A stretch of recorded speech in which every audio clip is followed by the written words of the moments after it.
이제 2024년도 셋째 주일을 맞이했습니다.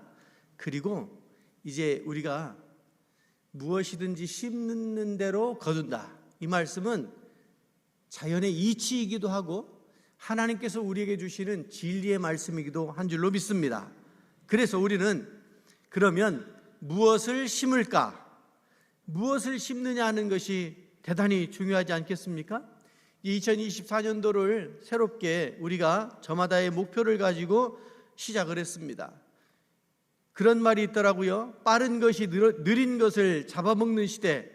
빌 게이츠가 그런 말을 하고, 이 속도가 가장 가치 있는 것처럼 그렇게 여겨지는 그런 시대를 우리가 살아가고 있습니다.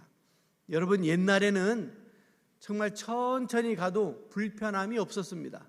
그런데 지금은 휴대폰 하나만 없어도 세상에 그렇게 불편한 일이 없을까? 그럴 정도로 참 힘든 그런 시대를 살아가고 빠르게 움직이는 그런 시대 상황에 맞춰서 우리가 살아가고 있습니다. 그런데 이 속도라고 하는 것, 빠르게 적응하고 지내는 것 대단히 중요하지요. 그런데 말입니다. 진짜 중요한 것이 있습니다. 그게 뭘까요? 방향입니다. 속도도 중요하지만 방향성이 더 중요한 줄로 믿습니다. 어떤 사람이 그랬다잖아요. 기차 타고서 가면서 옆에 있는 사람하고 친절하게 이야기도 하고 그 계란도 사주고 과자도 사주고 그러면서 사람들한테 막 박수 받고 칭찬 듣고 도착해서 내리고 보니까 부산이더래잖아요. 어디 가려고 했는데? 서울 가려고 그랬는데 내리고 보니까 부산이더래잖아요. 가면서 좋은 일 하고 착한 일 하고 사람들에게 이렇게도 하고 저렇게도 하고 인기도 받고 박수도 받았는데 가서 보니까 목적지가 다른 걸 깨달았다는 거잖아요. 여러분, 삶의 과정 중에 속도도 중요하고 삶을 채워가는 과정도 중요하지만 최종적 목표에 도달하는 것이 가장 중요한 줄로 믿습니다. 괴테가 그런 말을 했더라고요. 첫 단추를 잘못 끼우면 마지막 단추는 끼울 데가 없다. 이런 말이 있더라고요. 우리나라에도 비슷한 말이 있긴 합니다만 이런 말씀들을 보면서 그래, 처음 시작하는 것도 중요하고 우리가 이렇게 살아가는데 정말 필요하다, 이런 방향이 진짜 중요하다, 이런 생각들을 하게 됩니다. 여러분, 오늘 제가 한 4가지 정도만 짧게 이렇게 말씀을 드리려고 합니다. 첫 번째, 무엇을 심을 것인가? 무엇을 심을 것인가? 제가 충주에서 목회할 때 탄금대가 있습니다. 탄금대 유명한 관광지이기도 하고 옛날에 일본 임진왜란 때 거기서 신율 장군이 전사하기까지 아주 중요한 그런 자리였는데 그곳에 탄금대가 있어요. 탄금대에 갔더니 왜 관광지나 유원지 같은 데 가면 시비 이런 것들을 써놓잖아요. 거기에 이런 글귀가 있었어요. 자주꽃 핀 건 자주감자, 하얀 꽃 핀 건 하얀 감자. 권태영 시인이 쓴 딱 끝, 시가 길 것 같고 막 그럴 것 같은데 딱 그렇게 두 문장을 두 줄에서 4줄로 딱 써놨는데 뭐 이 시가 이렇게 이래? 라고 생각하고 보고 또 보니까 의미하는 바가 엄청나게 크더라고요. 자주꽃 핀 건 뭐라고요? 자주감자. 하얀 꽃 핀 것은 하얀 감자. 권태영 시인이 일제시대 때 항일운동하는 저항 시인이었습니다. 표현이 거칠어서 죄송한데 제가 한번 해볼게요. 일본 놈은 일본 놈, 조선 사람은 조선 사람, 이 얘기예요. 하얀 꽃 핀 것은 하얀 감자를 맺더라. 자주꽃 핀 것은 자주감자가 맺더라. 모르겠습니다. 제가 농사를 안 지어봐가지고 진짜 그러한지는 확인해 보지 않았지만 그런 의미로 이런 시를 썼더라고요. 여러분, 우리가 무엇을 심느냐? 콩 심은 데 콩 나고 팥 심은 데 팥 난다고 했어요. 그런데 감자는 같은 감자를 심었는데 비슷해요. 비슷하지만 열매는 달라요. 우리가 신앙생활 할 때 중요한 것이 있습니다. 비슷한 게 많습니다. 우리로 하여금 혼란스럽게 하는 것들이 참 많습니다. 그러나 우리에게는 신앙적인 분별력이 있어서 우리가 바른 것을 선택할 뿐만 아니라 귀한 바른 열매도 맺어가야 할 줄로 믿습니다. 그러려면 중요한 것이 거두는 것이 중요한 것보다 무엇을 심느냐 하는 것이 중요하지 않겠습니까? 2024년도에 여러분, 우리는 무엇을 심을까? 우리가 받은 은혜를 누리면서 감사를 심으실 수 있는 여러분들 되시기를 바랍니다. 우리 옛말에 웃는 얼굴에 침 뱉지 못한다는 말이 있잖아요. 그렇습니다. 웃는 얼굴에 침 뱉지 못해요. 감사합니다, 감사합니다 하는 감사를 자꾸 이야기하는 사람에게 원망하고 시비 걸고 그러지 않습니다. 만약에 감사합니다 그러는데 거기에 침 뱉는 사람이 있으면 그것은 사람도 아니지. 그렇잖아요. 감사를 심으면 우리가 감사의 열매를 맺을 수가 있다라고 하는 거예요. 어느 날 멧돼지는 어디 사느냐면 산에 살아요. 그래서 멧돼지예요. 산 같은 의미잖아요. 멧돼지가요, 이렇게 먹이를 찾으러 가다가 도토리를 찾았어요. 도토리를 먹는데 주둥이로 이렇게 코로 막 헤치니까 도토리가 계속 나와요. 근데 낙엽이 떨어지잖아요. 낙엽이 떨어진 데를 계속 헤치니까 도토리가 나와요. 낙엽을 다 헤치고 난 다음에 그 다음에 땅을 파니까 그 땅 속에도 몇 개가 나와요. 그래서 멧돼지가 막 땅을 판 거예요. 땅을. 그러면 도토리가 나오는 줄 알고 계속 파다 보니까 도토리 나무가 넘어져 가지고 깔려서 죽었대요. 미련한 멧돼지. 욕심을 부리기 시작하면, 분별력이 없으면, 깨닫지 못하면 그게 진짜인 줄 알고 그것만 그렇게 파다가 자기 죽는 줄도 모르는 것이 인생이 아닌가, 이런 생각을 해요. 그래서 여러분, 2024년도에는 좀 마음을 넉넉히 가지시고 보이는 것 조금 마음에 안 들 수도 있을 수 있어요.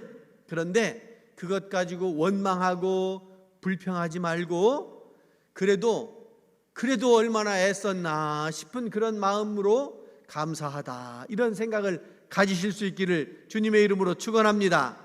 우리 찬양대가 은혜롭게 찬양을 잘 해주셨는데 여러분, 찬양대 좀 더 지원하셔서 같이 하시기 바랍니다.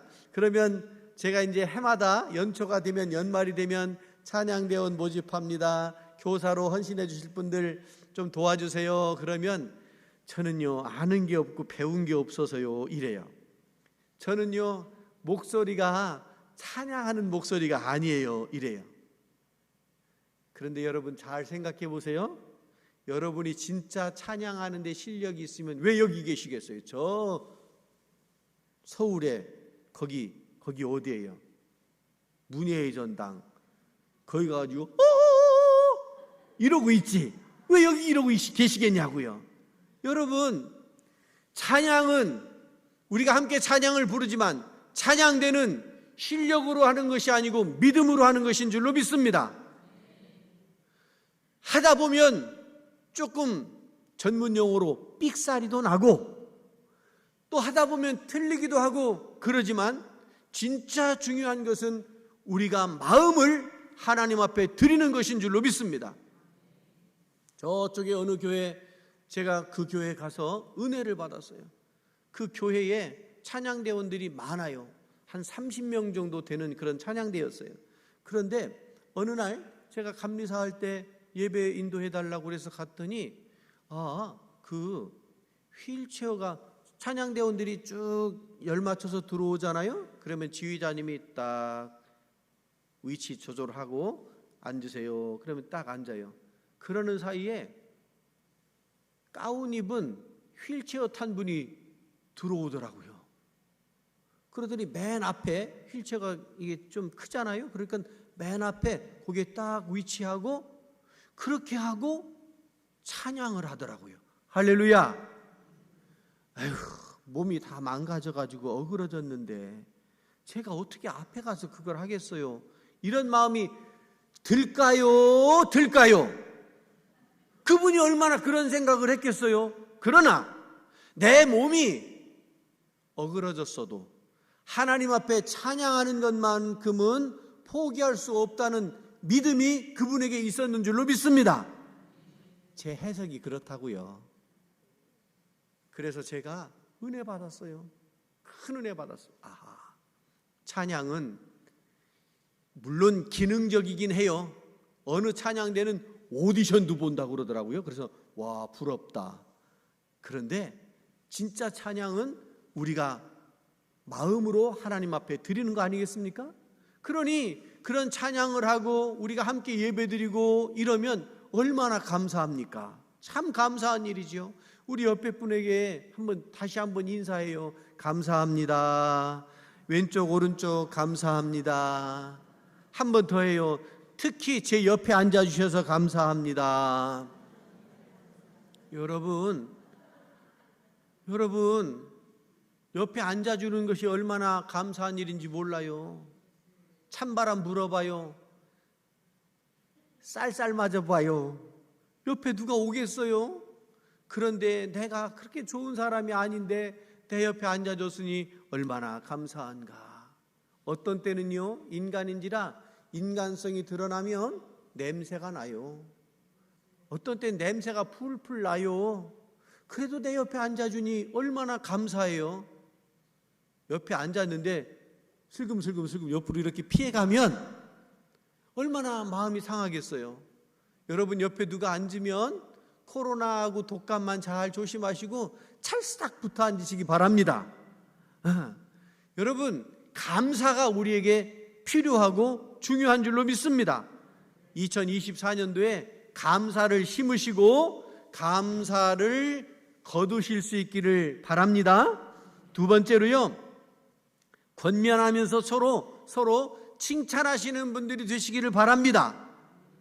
잘한다.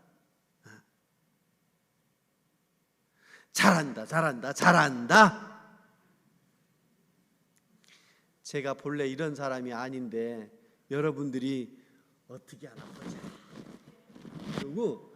그러고 계셔가지고 지금 여러분 마음 좀 푸느라고 제가 이러는 거예요. 본래 저 이런 사람 아니에요? 시작. 잘한다. 알았어요. 그만해요. 3박자쯤 넣는 거 제가 다 아니까 이따 집에 가서 한번 해보세요. 여러분 칭찬해야 돼요. 잘한다, 수고한다, 고맙다. 여러분 주의 일을 하는 사람들은요, 어떤 마음으로 접근해야 되느냐면 본래 그 일은 내가 해야 되는 일이거든요. 내가 해야 되는 일을 대신해 주니까 얼마나 고맙고 또 나보다 더 잘하니 얼마나 감사하고, 그래서 잘한다고 고맙다고 칭찬하는 것이 우리에게 필요한 줄로 믿습니다. 문제 삼으려고 한번 마음 먹어봐요. 자, 저를 한번 보시고 문제 좀 삼아봐요. 아이고, 우리 목사님은 왜 저런데 권위 떨어지게. 아이고, 우리 목사님은 왜 저렇게 소리를 지른대? 여러분, 문제 삼으려고 색안경을 쓰고 보기 시작하면 세상이 다 빨갛게 보이고 세상이 다 초록으로 보이고 그러는 거예요. 여러분들은 색안경 쓰고 사물을 보고 사람을 보지 않고, 여러분들은 믿음의 눈으로 사람을 대하고 사물을 대하실 수 있기를 주님의 이름으로 축원합니다. 그러면 모든 어려움과 문제들이 해결될 줄로 믿습니다. 믿음의 눈으로 바라보는 사람들이 그리스도인이요, 그 참된 그리스도인이 고대 제일교회 성도들인 줄로 믿습니다. 여러분, 잘한다고 칭찬해 주시기를 바랍니다. 이 칭찬을 잘하면 힘이 없다가도 힘이 생긴다고 합니다. 칭찬은 귀로 먹는 보약이라는 말이 있더라고요. 네, 맞아요. 칭찬을 들으면요, 아이들, 자라나는 아이들 그냥 싹을 싹둑 자르면 그거 어떻게 커서 뭐가 되겠어요. 그러니까 잘한다고 칭찬해 주는 것처럼 아이들만 그런 것이 아니고요, 어른들도 마찬가지예요. 특히 여기 연세 많으신 분들, 연세 높으신 분들 정말 오늘 예배 잘 오셨습니다. 제가 오늘 새벽마다 저는 어떤 습관이 있느냐면 온도를 기온을 체크해요.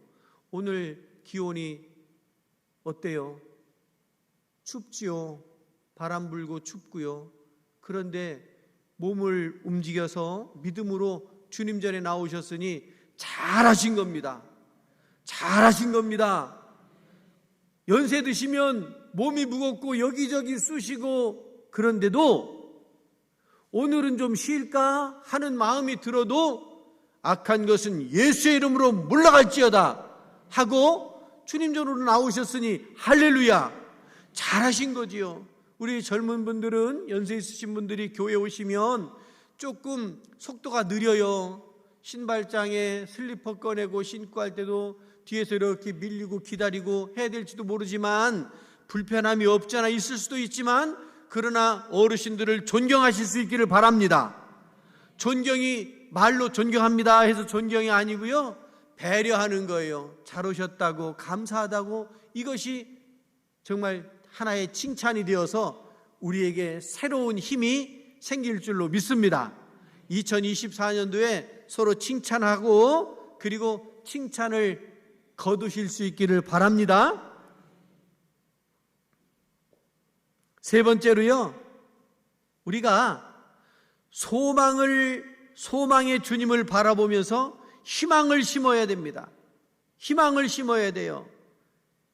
소망이 없으면 그리스도인일 수가 없어요. 궁극적으로는 하나님의 나라에 대한 소망이 우리에게 있어야 됩니다. 그리고 금년 한 해 동안 계획을 세우실 거 아닙니까? 계획 잠언에 보면 사람이 세우는데 그 길을 인도하시는 분은 누굽니까? 하나님이시라고 그랬습니다. 우리가 믿음으로 소망을 세우고 꿈을 꾸고 희망을 갖는데 그냥 내버려 둬요. 그냥 그럭저럭 살다가 그렇게 가게. 이건 그리스도인의 태도가 아닙니다. 우리는 매일매일 주어지는 시간, 또 주일마다 다가오는 이런 주일 시간마다, 예배 시간마다 우리는 소망을 가지고 주님께 나와야 될 줄로 믿습니다. 여러분, 우리가 삶이 어떻길래 내 주제가 어떻다고, 왜 그리스도인으로 살면서 열등감에 빠져 있습니까? 그럴 이유 하나도 없습니다. 세상 사람들은 그렇게 볼지도 몰라도 우리는 주님의 핏값으로 사신 우리가 그리스도인인 줄로 믿습니다. 그래서 여러분들은 얼마짜리입니까? 얼마짜리? 따라해요. 예수님짜리. 옛날 20년 전에 유행했던 말인데, 여러분들은 예수님짜리예요. 왜 예수님짜리입니까? 예수님 십자가의 핏값으로 우리의 죄를 사하시고 우리를 사셨다고 그랬어요. 그러니 우리가 얼마짜리예요? 일당 30만 원 생각하시지 마시고 우리의 영혼에 사는 것은 우리 주님께서 나를 대신해서 십자가를 지신 그 값을 치르고 우리를 구원하셨지 않습니까? 그러니까 우리는 희망이 있는 거예요. 소망이 있는 거예요. 끝까지 주님 품에 안길 때까지 이 소망을 놓치지 않으실 수 있기를 주님의 이름으로 축원합니다. 그렇습니다. 우리가 꿈을 꾸면 그 꿈대로 이루어지는 거예요. 옛날에 김장환 목사님이라고 유명한 아주 훌륭한 그런 목사님이 계셨습니다. 그분이 미국에 가셨을 때 미국의 지미 카터 대통령이 있었잖아요. 그분이 저 남부, 미국 남부에 그 땅콩 재배하던 남부 지역은 농사를 많이 짓는 지역이잖아요. 미국의 북부는 공업지대가 많고 남부는 농업지대가 많고, 땅콩 재배하는 그 지역에 주지사를 하고 있는데 김장한 목사님을 만나고, 목사님 기도해 주세요. 무슨 기도해 드릴까요? 그랬더니, 목사님 저 대통령 되고 싶어요. 대통령 될 거예요. 여러분, 미국의 저 남부 지역은요, 의원 수도 많지 않고 경제력도 많지 않고요, 농업지대라. 그런데 그런 꿈을 꾸었어요. 그래서 목사님이, 김장한 목사님이 기도해 주셨대요. 간절히 기도했대요. 대통령이 되고 싶어 한다고 합니다. 하나님의 뜻을 이루는 대통령 되게 해달라고 기도했답니다. 나중에 지미 카터가 대통령이 됐잖아요. 우리나라도 여러 번 왔잖아요. 대통령 끝나고 난 다음에도 세계 평화 대사로 많은 일들을 했잖아요. 여러분, 저 시골에 미국에 50개가 넘는 주가 있는데 그 주지사 중에 하나인 그 사람이 힘이 없는 경기도지사도 아니고 저 시골의 도지사가 대통령 되겠다고 했으니, 아이고 그래요, 기도는 하긴 하는데 될라나 모르겠네요. 이거는 기도가 아니지요. 여러분, 우리가요 소망을 가지고 믿음으로 하나님 앞에 기도하실 수 있기를 바랍니다. 여러분 가족들을 놓고 자녀들을 놓고 손주들을 놓고 기도하시기를 바랍니다. 그러면 하나님께서 그 기도를 들으시고 이루어 주시게 될 줄로 믿습니다. 마지막으로 우리가 믿음 안에서 용기를 가지고 살아가야 할 줄로 믿습니다. 따라 해봐요. 용기를 심자. 그래요. 용기를 꺾고 의욕을 꺾고 상처를 주는 말들을 하면 안 됩니다. 용기를 북돋아 주는 말을 해야 됩니다. 아까 저를 소개하는데 태안 사람이라고 소개하시더라고요. 별로 밝히고 싶지 않은데, 제가요 태안에서 고등학교 졸업할 때까지는 태안 뒤에 있는 백화산이 제일 큰 산인 줄 알았어. 284m. 당진의 아미산보다도 낮아요. 근데 바닷가에 있으니까 산이 상대적으로 높아 보이잖아요. 그게 제일 높은 산인 줄 알았어요, 고등학교 때까지.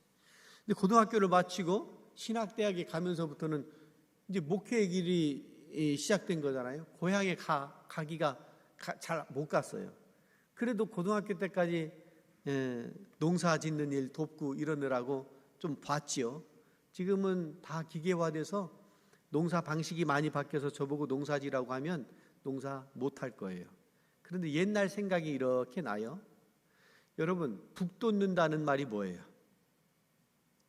북돋는다, 북돋아준다, 이 말이 무슨 말이에요?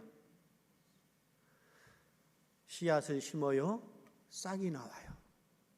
그러면 짐승이 와가지고 스치고 지나가요. 비바람이 불어요, 쓰러져요. 이리 채이고 저리 채예요. 인생이 그래요. 그런데 북돋아주면 어떻게 돼요? 북돋아주면 흔들림이 없이 잘 자랄 수가 있어요. 여러분, 용기를 북돋아 주시길 바랍니다. 믿음을 북돋아 주시기 바랍니다. 어렸을 때 바닷가에 가면 놀이를 했어요. 모래를 이만큼 파놓고 막대기 하나 꽂아놓고 이거를 모래를 파내요. 서로 한 번 이쪽 한 번 저쪽 한 번 모래를 파내요. 뭐 할 때까지? 막대기 쓰러질 때까지. 왜 인생을 쓰러뜨리려고 사시나요? 아니요. 우리는 서로 믿음을, 서로 용기를 북돋아 주시기를 바랍니다. 그 용기 있게 신앙생활 하셔도 돼요. 괜찮아요. 좀 연세 있으셔서 몸이 연약해도 괜찮고 믿음이 어떤 때는 흔들리기도 해도 괜찮아요. 우리 주님께서 우리 곁에 계셔서 우리의 손을 붙들어 일으켜 세워 주실 줄로 믿습니다. 이게 북돋아 주는 거예요. 우리가 서로가 서로에게 북돋아 주는 것이 필요합니다. 그래요. 어떤 아버지가요, 아들을 대학에 보냈더니 학점이 F 하다가 하나가 D를 딱 맞은 거예요. 수미양가 이렇게 매겼잖아요. 아버지가 이렇게 보고서 다른 과목은 다 F를 맞았는데 한 과목 D를 맞은 걸 딱 보고, 야, 너는 어떻게 한 과목만 그렇게 치중해서 공부를 하냐 이러셨대요. 안 웃을 줄 알았어요. 집에 가서 웃으시오. 칭찬으로 듣고 이 아이가 열심히 공부하고 또 다른 과목도 열심히 공부하고 그렇게 해가지고 성적이 점점 올라가더래요. 할렐루야. 처음부터 잘할 수가 없어요. 우리가 살다 보면 어려움을 겪어요. 관계가 어그러지기도 하고 서로 마음 상하는 일도 생겨요. 그런데 이거 쉽지 않아요.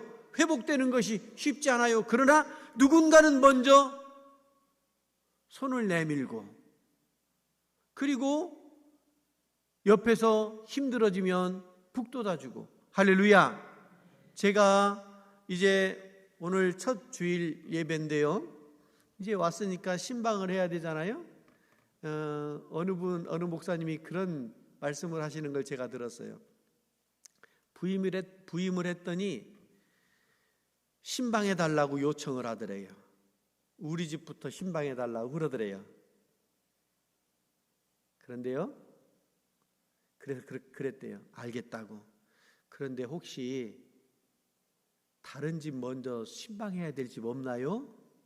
하고 물었더니 저 누가 지금 너무 많이 아프다고 거기 먼저 신방해 달라고 그러더래요. 그래서 목사님이 그 집에 신방을 갔어요. 그랬더니 생각지도 못하고 있다가 목사님이 오시니까, 아이고 목사님 감사합니다. 근데 저보다 저 앞에 저 권사님 내가 더 먼저 가셔야 되는데요, 그 집 참 지금 힘들어요 이러시더래요. 할렐루야. 할렐루야. 나를 먼저 생각하지 않고 상대방을 또는 다른 성도들을 먼저 생각하면, 내가 조금 양보하라고 하는 것이 엄청나게 큰 것을 말씀드리는 것이 아니고 작은 것 하나하나 양보하는 것이 우리에게 큰 힘이 되어지는 줄로 믿습니다. 그게 배려 아니겠습니까? 여러분, 2024년도에 믿음의 용기를 심으시기를 바랍니다. 소망을 바라보며 희망을 심으시기를 바랍니다. 그리고 권면하며 칭찬을 심으시고 또 받은 은혜에 대해서 감사를 심으셔서 여러분들이 24년도 마지막에 대풍을 맞으시기를 바랍니다. 큰 수확을 맺으실 수 있기를 바랍니다. 기도하겠습니다. 자비하신 하나님 아버지, 하나님께서 저희들 이렇게 만나게 하시고 은혜 나누게 하시니 감사를 드립니다. 자비하신 하나님 아버지, 우리가 2024년도 이제 1월 지나가고 있는데 하나님 앞에 귀한 것을 뿌리고 심고 귀한 것을 열매 맺고 거둘 수 있도록 인도하시고 축복하여 주옵소서. 예수 그리스도의 이름으로 기도드리옵나이다. 아멘.